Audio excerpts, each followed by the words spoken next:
নমস্কার বন্ধুরা, আজকে আমি বানাবো কোরিয়ান চিকেন রামেন।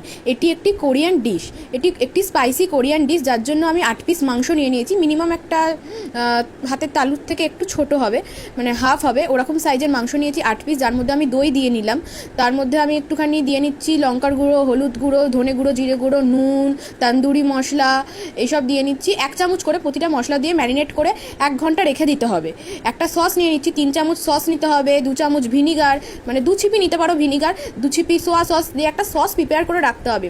ফ্রাইং প্যানে একদম সামান্য তেল দিয়ে, একদম অল্প, মানে ব্রাশ করার মতো তেল দিয়ে মাংসগুলোকে সেদ্ধ করতে দিতে হবে, না ভাজতে হবে, যতক্ষণ না মাংসগুলো 90% সেদ্ধ হয়ে যায়। 2 মিনিট অন্তর অন্তর মাংসগুলো ওলট পালট করে 2 পিটি ভালো করে সেদ্ধ করে নিতে হবে। আর এই গ্রেভিটা যেটা দিয়ে দিলাম, ম্যারিনেশনের গ্রেভিটা এক্সট্রাটা, ওটাও এর মাংসের গায়ে লেগে যাবে।